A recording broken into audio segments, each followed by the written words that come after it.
আসসালামু আলাইকুম। আমি ডাক্তার সোহেল রানা বলছি। যারা মুখের মেস্তার দাগ নিয়ে দুশ্চিন্তায় আছেন, ভিডিওটি তাদের জন্য। মুখে মেস্তার দাগ দূর করার কয়েকটি কার্যকরী উপায় বলছি, আশা করি মনোযোগ দিয়ে শুনবেন। মুখে মেস্তার দাগ দূর করে লেবু ও টমেটো। 1 চা চামচ লেবুর রসের সঙ্গে 1 চা চামচ টমেটো রস মিশিয়ে এটি ত্বকে লাগিয়ে হালকাভাবে ম্যাসেজ করুন এবং 15 থেকে 20 মিনিট পর ধুয়ে ফেলুন। 1 মাস এটি ব্যবহার করলে মুখের মেস্তা দূর হবে। আলু, মুখের মেস্তার দাগ দূর করতে আলুর রস মুখে মেখে 10 মিনিট পর ধুয়ে ফেলুন।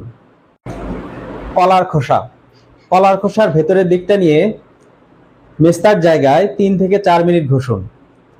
এরপর আরো 5 মিনিট রেখে দিন, যাতে কলার খোসার ভেতরের অংশগুলো ত্বক শুষে নেয়। প্রতিদিন একবার করে ব্যবহার করবেন। টক দই, 1 টেবিল চামচ টক দই ও 1 চা চামচ মধু মিশিয়ে নিন। এবার পরিষ্কার মুখে লাগিয়ে 10 মিনিট অপেক্ষা করুন। 10 মিনিট পর ঠান্ডা পানি দিয়ে মুখ ধুয়ে নিন।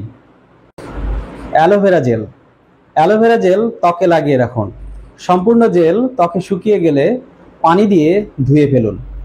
সপ্তাহে 2 বার ব্যবহার করতে পারেন। মুলতানি মাটি, মুলতানি মাটি ত্বকের মরা কোষ পরিষ্কার করে এবং ত্বকের উজ্জ্বলতা বৃদ্ধি করতে সাহায্য করে।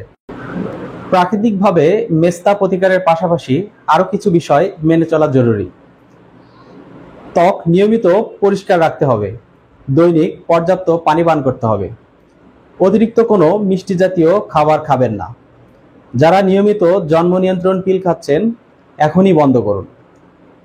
অবশ্যই রোদে যাওয়ার আগে সানস্ক্রিন ক্রিম ব্যবহার করুন।